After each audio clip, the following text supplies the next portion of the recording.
Hey guys, and welcome back to Fortune Fury. As we can see, I'm still being a cheapskate with my money, and we're recording a third video in the same day, same location. So if you've seen our video with Jake where we talk about Maze Runner and our Need for Speed videos, this is like the third one in the trilogy of that since like that being episode 15, 16. Now we're now on 17. So we're going to talk about something different. Something different, something kind of almost for why haven't we spoken about this sooner? Something we surprised ourselves a moment ago that we haven't actually talked about this yet. Yeah. I think the reason why is because, for the context, we're going to be talking about Infinity War and Endgame. So they're pretty much like a two-parter. It was originally going to be called Infinity War Part 1 and Part 2, but they decided that they wanted individuality. So it's decided that they were going to call it the first part Infinity War and the second part Endgame. So I'm satisfied with that. But I'm not satisfied that we haven't spoken about it yet. And the reason why is just because I like to talk about the most relevant MCU stuff. So, yeah, so that being anything from Phase 4. So we'll go into that as well, I expect, and how that impacts like what we've seen already post Infinity War and Endgame aspect. But we'll just get into it straight away. Pat's just put the timer on whilst I've been babbling on. So I'll now turn to Pat. So if you're wondering why I'm not looking at the camera, well, you know, just figure that Welcome out. to the interview. Watch the previous two prequels. So why do you think Infinity War is so good? It's because it is just so amazing. I still keep it as the top. It's cinema at its finest. Well, okay, so seriously. I'm not grateful with the top 10 videos that we did the other day, by the way. I just want to point that out for anyone who watched that and thought that was a rubbish list on my part. So we will be recreating that video because I do have an updated list with better films. So anyone who was a bit disappointed about that and what my choices were for that, don't worry, I have got a justified better list. Don't forget, Men in Black was his number 5 at this time instead. Something like that. Yeah. Sounds about right. Anyway, yeah, that's a common catchphrase. Patrick's is brilliant, mine's is sounds about right. Yeah. So, but there we go. Infinity War. So you're obviously the big time Marvel fan out of both of us. I, as an outsider, I felt obliged to watch it because my friends are Marvel fans, and I just felt the need to. And you'd seen the other ones anyway, so you needed to sequelize in context. That's why sequels are made, for added context in future. And I pays off the setup. Seen. Oh my god! What came before? What was the every film that came before? What was the film before Infinity War? Black Panther. Black Panther, yeah. I was going to call it Blackpool then for some reason. Black Panther. I did want to see Infinity War anyway because I was enticed because I had seen Black Panther and a lot of it was set in Wakanda as well, especially in the third act. Yeah. So there was a lot of characters and a lot of context to that we'd obviously just seen. So I was at least up to date on the MCU so far and what was happening in the live action side of it, and I did Infinity War and Endgame. If I had to compare them, I do prefer Infinity War. I do like where it went. I love the story, and I can't say much from as much as I can say from a non sort of Marvel fanboy standpoint. Is like I liked where it went. It didn't dive in too far. Obviously, it didn't want to end. It didn't want to complete the story because that's what Endgame was for. And I presume they already wanted to make Endgame before they made Infinity War. So I bet they had Kevin Feige was like one of the guys who was really in charge of Marvel. I bet they had a conversation. They were like, "This needs to be big. How do we make it big? Oh wait, this is what Harry Potter did. You know, they did the 2-parter. The Hunger Games did the 2-parter. Twilight did the 2-parter. I know. Let's do 2-parter. Let's do a 2-part one. Yeah, they'll. You know, Divergent tried to do it as well, but that failed. But we'll talk about that in another video. Well, I just realised what would have happened is it would have been Marvel's. I noticed that as well. Hello, the lights have just appeared up again.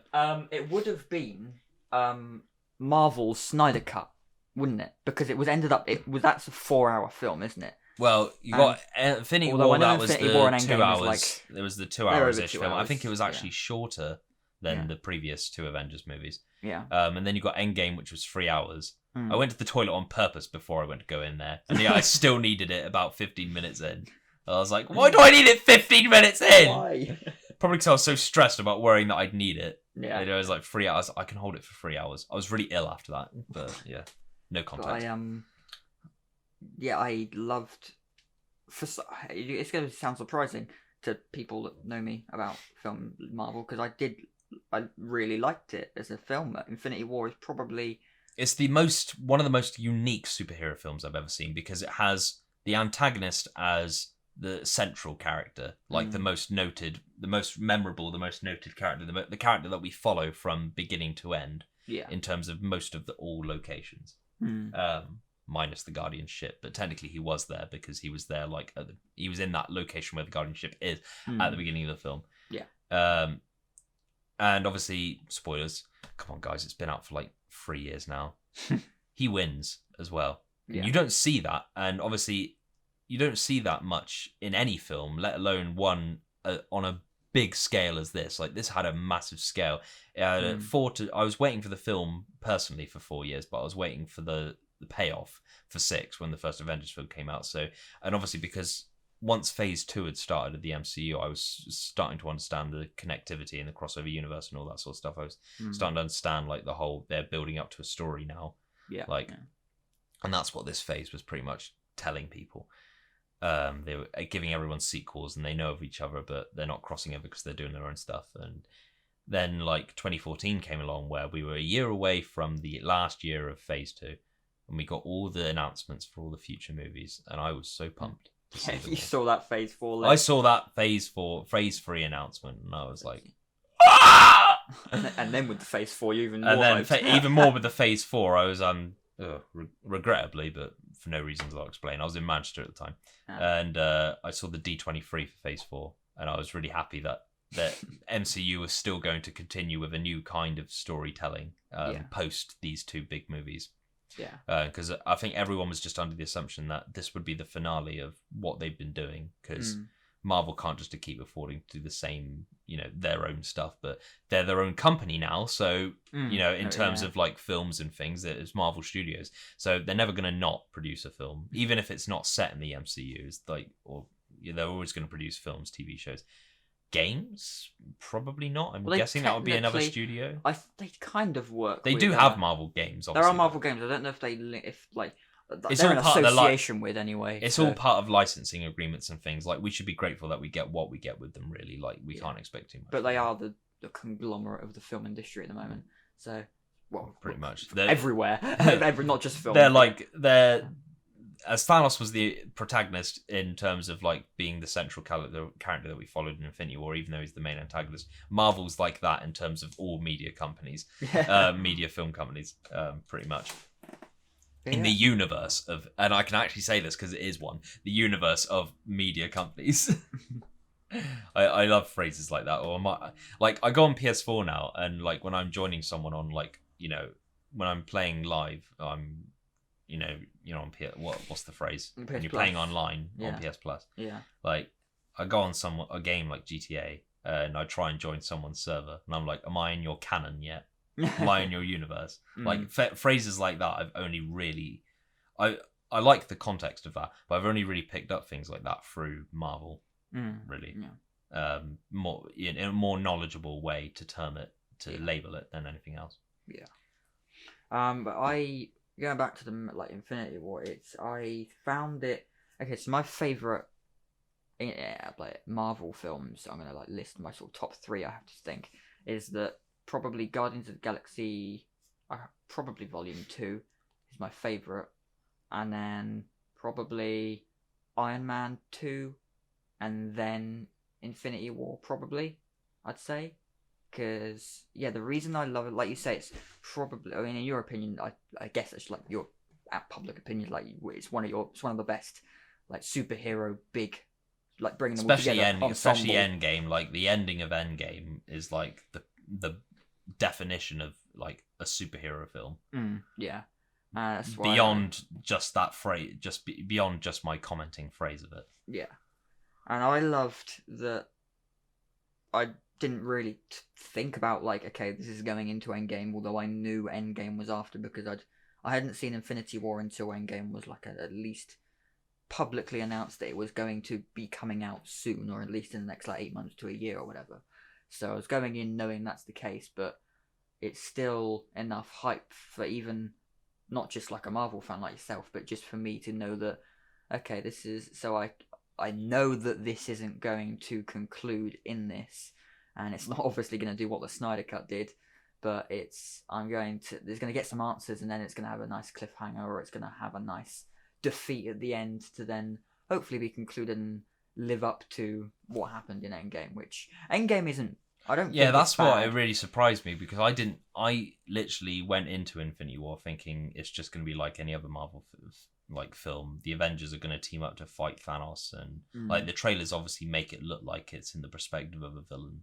Yeah. But obviously, it's going to follow the Avengers because it's their film. It's even called Avengers. Mm. But like, it's a film. It's like they kind of did the same thing with Civil War. It's like it's a Captain America movie, but it feels like an Avengers movie, and Iron Man's even on screen more than Cap.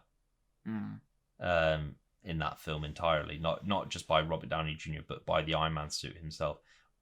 Collectively appears more than Captain America, Steve Rogers and Captain America in his own movie. So it could almost be Iron Man Civil War. It's Iron Man 4. I would pay to like see that if they made that. Would you? Yeah, and just call Civil War Avengers 3. Well, it's a bit like what you said about Falcon and Winter Soldier. You almost see that as see that as Captain America 4. Yeah. To me, that's that take all those episodes, edit it into a film like the way it should be. Yeah. And no offense. And just it's Captain America 4 to me. That's what that is. That was a really good series. That was. Yeah.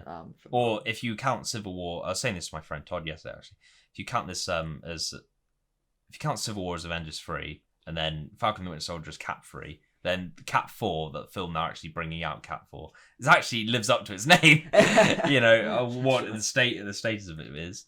Anyway, but yeah, I've forgot what I was saying. No, yeah. And obviously, Infinity War is like a Thanos followed movie instead. So, but to me, that's like Avengers 4 and 5, Infinity War and Endgame.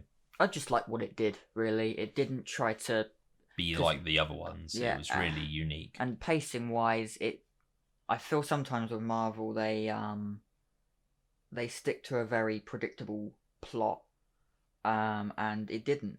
In some sense, and I like. Well, I think the plot was a bit, especially. The plot was predictable. Obviously, I'm not going to shit on it too much because I do love the film.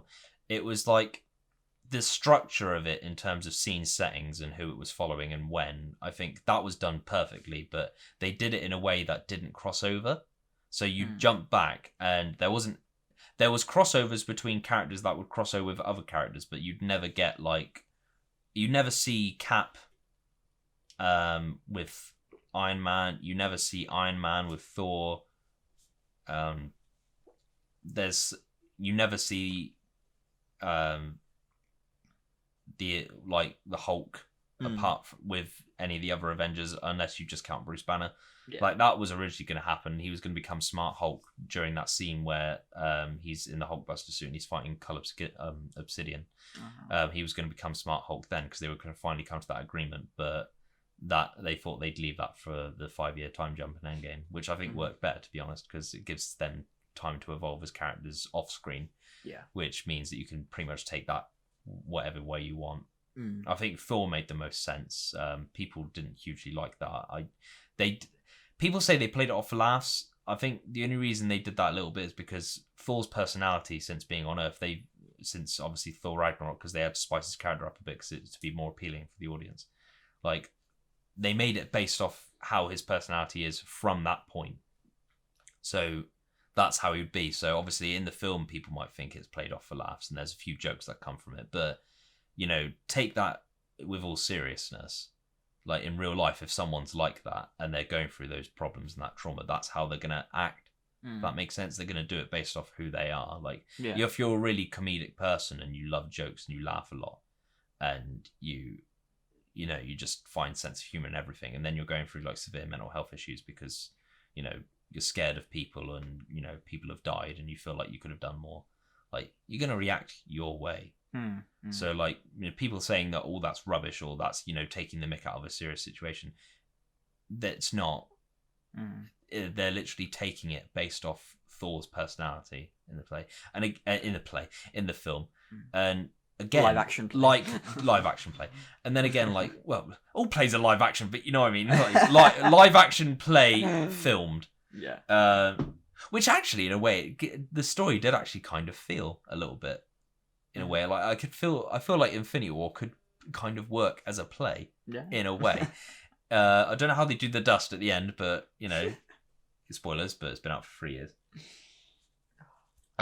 Yeah, it's kind of like the John Walker thing. Like, you know, it's not the character we hate. The actor is not the character. So like Chris Hemsworth was not purposely making it comedic. I don't think. Like, he was being his character, who is a comedic character, was suffering mental health issues. You know, so I think they paid perfect tribute to that, and it made the most sense because of everything he's been through. Like, you know, all the fallout with his brother, the fallout and rivalry that really like antagonist versus protagonist rivalry that was officially formed, and you know, created completely bad blood and untrustworthiness with his brother through the first Thor film in Avengers, to the death of his mother in the second movie, to breaking up with Jane Foster, to the visions of like what's to come, and you know, other people being able to wield, you know, Mjolnir, like Vision, for instance, and then obviously all the confusion and like all the new fashion stuff from Age of Ultron and whatnot, and just, you know, witches like giving him visions of the death and destruction of Asgard, the nightmares and whatnot, and then looking for the stones, and then obviously all the events of Ragnarok, basically everything that's happened in that film. You know, being banished to Sakaar, meeting like, you know, Asgard falling, finding out he's got a sister and all that sort of stuff. Yeah. A lot. Pretty much. Yeah, just so much. Like, and obviously the big defeat in Endgame. In Infinity War, sorry. And I love how that transitions into Endgame, despite it being like not as, in my opinion, not as good as Infinity War, and that's obviously why we talked about Infinity War in this. And Endgame's your favourite, right, out of the two? Out of the two, I'd say Endgame. Yeah. Like, I feel like we haven't really spoken about Endgame that much, but like another episode as well. This episode's Infinity War and a bit Marvel. Yeah. Next time we'll talk. Actually, I think I said it was both, but like I think we've only really covered Infinity War, so I do apologize about that to Endgame fans. We'll talk about that later. But yeah, before our cameras die. Annoyingly, time limits, but you know, length is our karma for babbling on so much. So we'll see you guys next week for the next one, which we'll do in literally 5 minutes time for us. So we'll see you later. Thank you. Thanks, guys.